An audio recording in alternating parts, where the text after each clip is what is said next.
Welcome to the Private Practice with Soul podcast. My name is Dr. Brooklyn Storme, and I help private practice owners align their business back with their soul's calling, with their big vision and with their soul's purpose.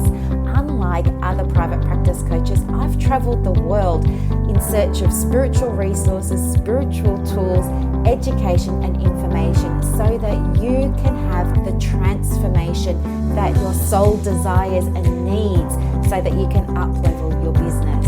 How much fun is this? I love it so much.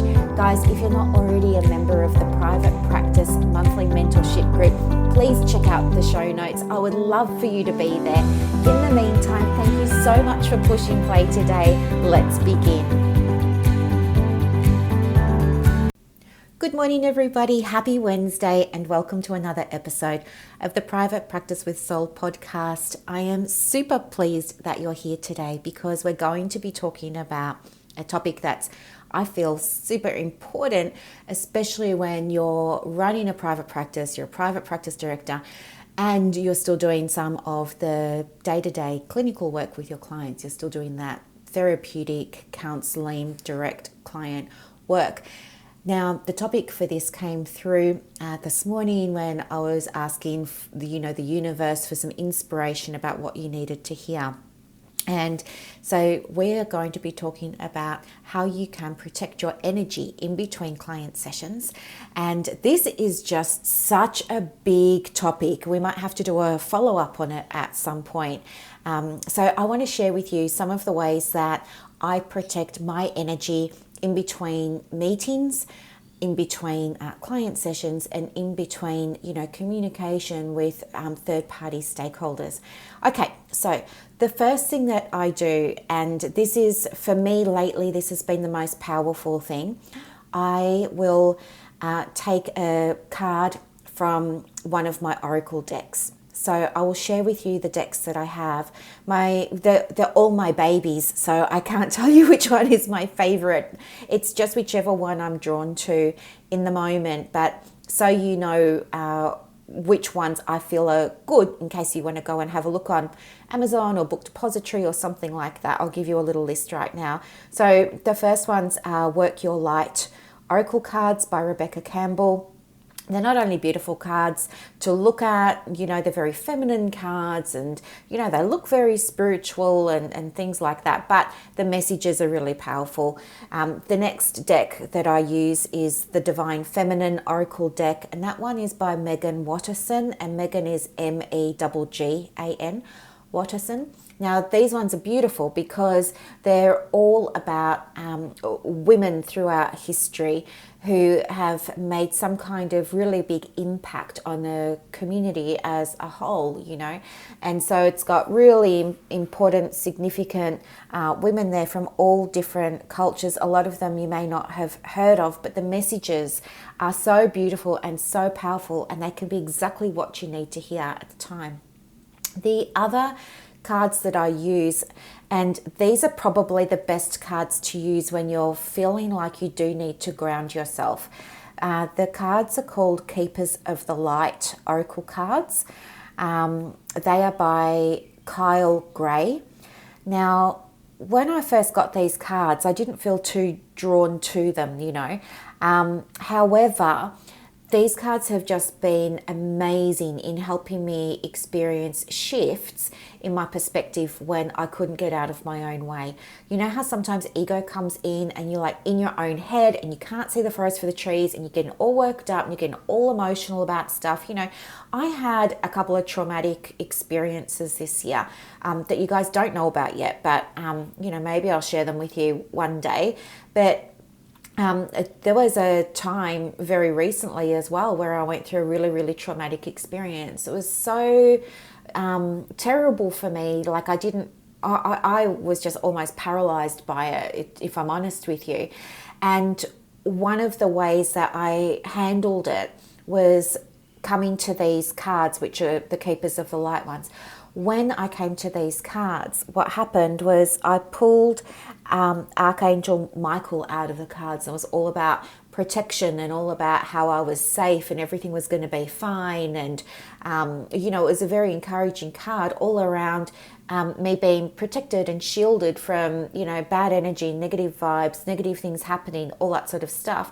Well, I pulled that card and then I had to deal with the unwanted situation, and it actually unfolded in a way that I could never have imagined or dreamed of. And you might think it's crazy, but I really do feel that anchoring into that card, I really feel like the more you use cards, the better you develop your ability to use cards, if you know what I mean. I don't think I would have pulled that card if I hadn't been practicing using cards. But I think that card came to me because I've tuned into how to pull a card. And for me, that's waiting for a card that jumps out of a deck. And so on Sundays, for example, in my group, I do offer everybody who's in the group a card reading, right? And we use this card reading for all sorts of things, to give members in the group insight into a challenge that they're experiencing in their private practice, or some of them will use the card to help them create an intention for the coming week or the coming month, things like that. Just forgot what I was going to say.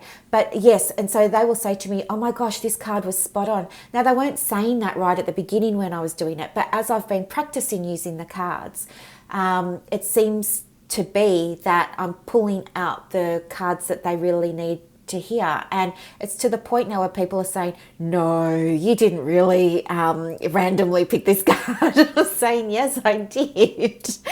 And, everybody has got their own style of pulling cards. For me, I wait for jumpers. And a jumper is when you're shuffling a deck of cards and one just kind of randomly flies out, or it randomly pops up, it sticks its head up out of the deck, but it's very obvious that it's doing it. Sometimes the jumpers are very, very quick and I don't get to grab it before it pops back down in the deck. And so that's okay, but then other times it very clearly will either jump right out of the deck or it will jump really high above all the other cards. And I grab that card, I turn it over, I do the reading and I share that with my group. And yeah, the more I've been working with the cards, the better I've got at grabbing jumpers. But you might not be somebody who uses a jumper. Like, I'm not even sure if that's the word that you're meant to use.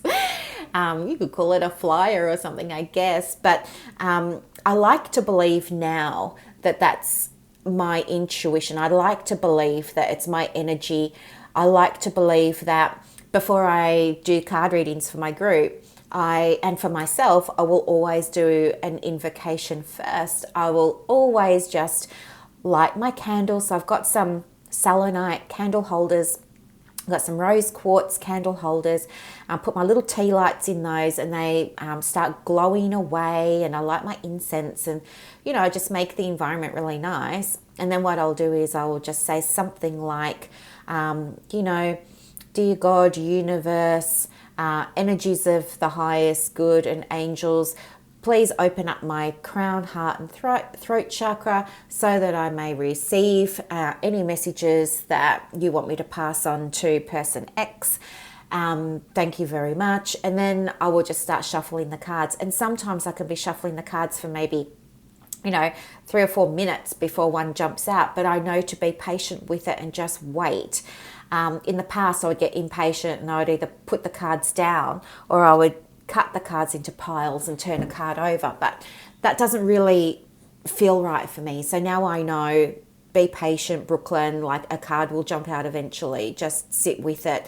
And I understand too that sometimes the message that somebody needs to hear might take a little bit longer to come through than for somebody else. Like if there's really good energy between the person I'm working with, between, let's say, the universe or whatever you want to call it, but that kind of energy, if there's good clear energy and we can communicate and there's that good energy exchange, I can get a card to jump out pretty quickly. But if that person has some block energetically, it can just take a little bit longer. I'll still get the answer for them, but it can just take a little bit longer.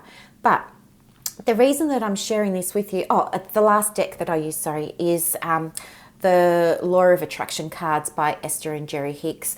I love, love, love, love, love using these, but don't feel called to use them that often. They're a fantastic set of cards. They have, like a guidance on the front and then an explanation on the back. They're really beautiful to look at, and they're in a yellow box, which always feels nice and sunny and uplifting. So I think when it comes to, sorry, my card deck just fell over. I've got them all out to show you. Now I'm knocking them over. I think the thing about grounding and using a card deck is you can ground at the beginning of the day and set your intention for the beginning of the day, and you can use that card to guide how you want to move throughout the day energetically. And a way that you can do that is not just pull it, read it, put it away, but you can actually pop it in a little photo frame on your desk so it's there as a constant reminder of what you're going to be anchoring into for the day. Or you could take it a little bit deeper again, and you could journal on whatever comes up for you in relation to the practice with this card, right?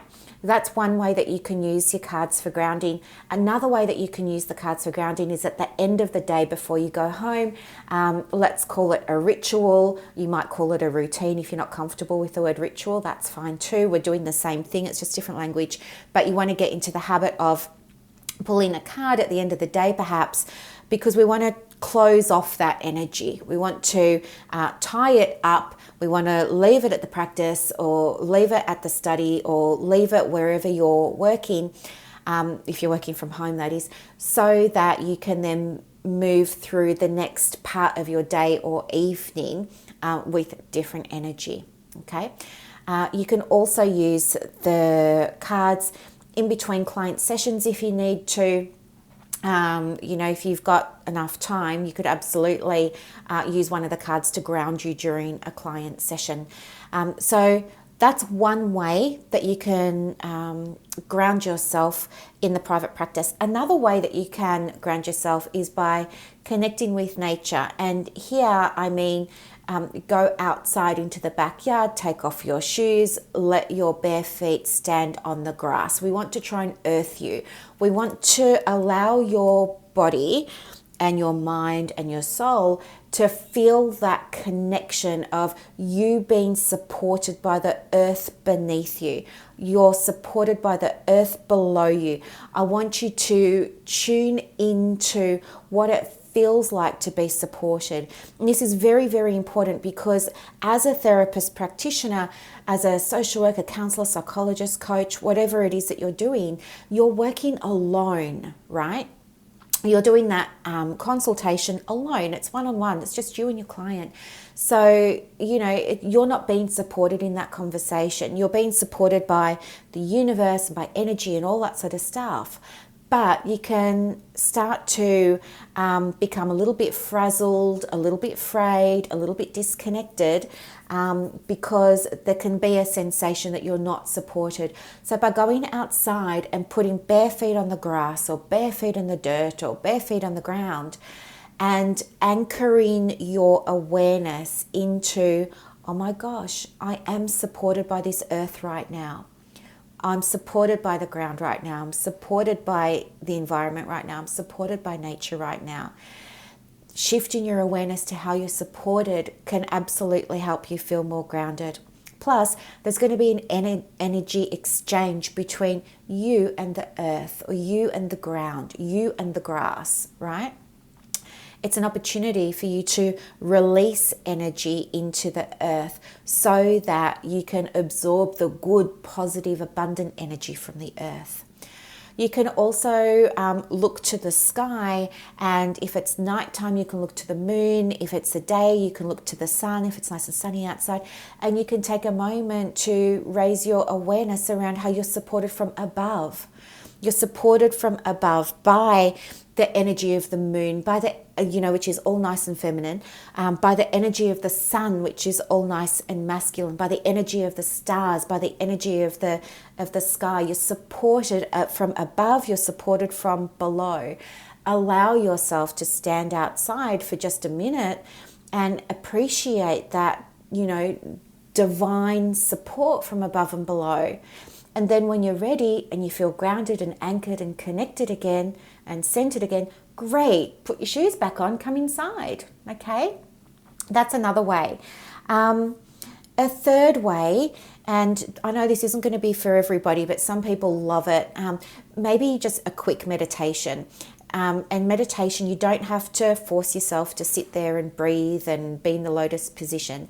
But a meditation, for me, in the middle of the day or in between client sessions, can look like, I told you before, I've got my tea light candles in my chunks of rose quartz and selenite. So what I will do is I will look to the flame of the candle, because the flame of the candle is about a big metaphor. It's around illumination, opening up your mind, opening up your spirit, opening up your awareness. Illumination means new knowledge, new insights. I want to open myself up to new knowledge and new insights. Flame also represents purification, right? Purification of your energy, purification of your thinking, purification of what you want to bring to the next session.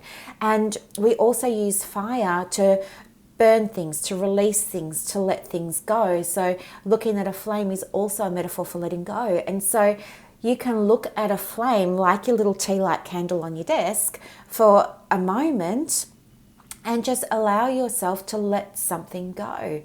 You can say a little invocation to yourself, like, as I look into this, dear universe, angels, energies of the highest good, God, whatever you want to say, please help me to release the energy from the last session and be grounded and clear for my next client. And you can just take a moment to enjoy looking at the flame in that tea light candle, and then when you're ready, you just look away from it and you focused again, and you're good to go with your next client. Yep.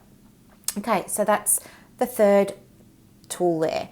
The fourth one is you can try and cut the energy between clients. Now, cord cutting is a whole other podcast episode, and we can absolutely do that for you. That's not a problem.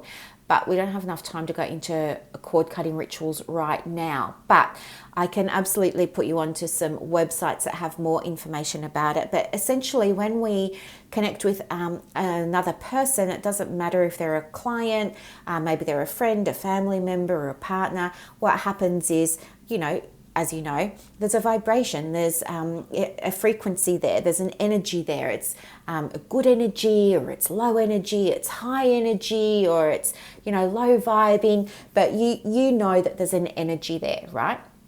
And when that energy is there, some people refer to that energy as a cord. They think that this cord connects you and that other person. So it helps give you a little bit of a metaphor for understanding how the energy moves between two people. So you can imagine like a little conduit, a little cord, a little passageway. And so when the energy is really good between both of you, you have like this really high frequency, and it creates this exchange pathway, or this exchange sort of portal, if you like, for positivity and high vibe communication, abundance. All good things are passing between you both.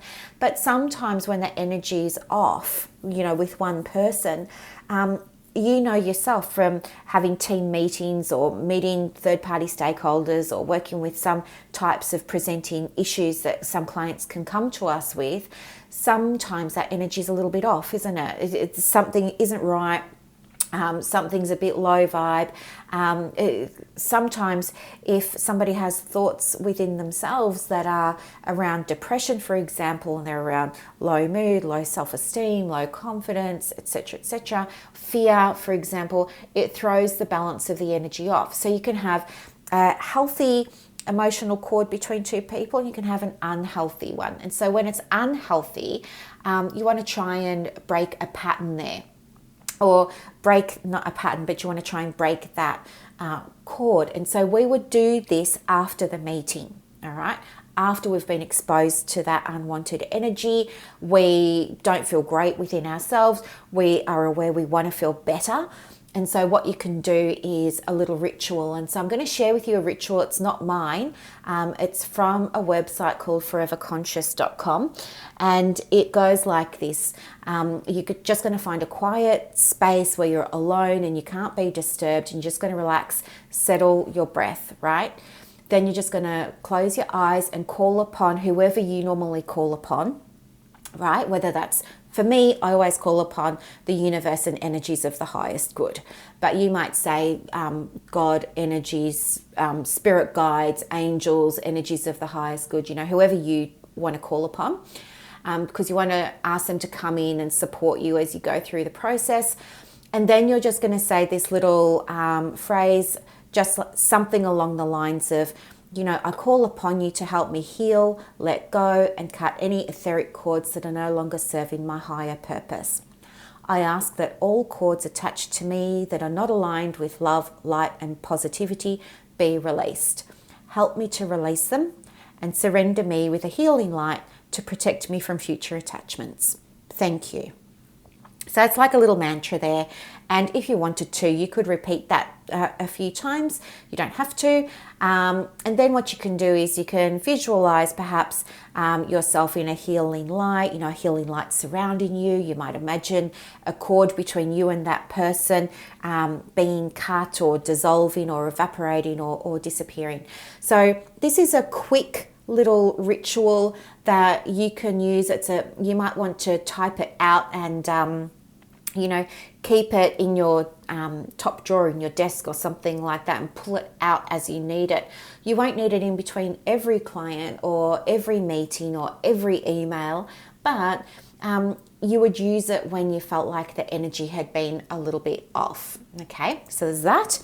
And then that's it. They're the 4 ones that I wanted to share with you today. And if you like these, I can absolutely share more because I've got loads. And if you want to take this deeper, I have a couple of spots coming up for one-to-one coaching in September, and I would love to take this further for those of you who are interested in this and who feel like this might help give you a new perspective on your business and on your private practice, so that you can start to unlock the changes that you want to see in your private practice. Okay, so I will put my information in the show notes for you. Just to recap, you've got 4 grounding tools here. You can use your oracle cards in a number of ways. Pull a card, you can journal on the card, keep the card somewhere where you can see it during the day. You can use the card in between sessions. Use the card at the end of the day to tie up the energy so that you're free and clear and unblocked to move into the next part of the day, i.e. leave the practice and then go home to your family.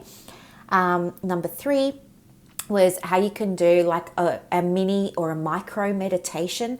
And I shared with you the micro meditation that I use and my process around looking at the light or the flame on my tea light candle. And then the 4th one was cutting energy in between, interactions with people or things or objects that have caused you to feel like an unwanted feeling, a low vibe, a low energy. Okay.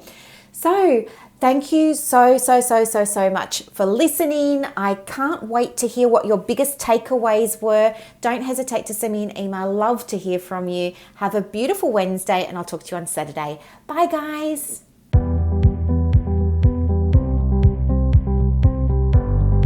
Thank you so much for listening to this episode of the Private Practice with Soul podcast today. If you're looking for clarity, if you need help with branding, your processes, and bringing everything into alignment with your soul's purpose for your private practice, head to the show notes and click the link for more information about the Private Practice Monthly Mentorship Group. You are going to love it. I can't wait to see you in there. Thanks so much for listening. Bye.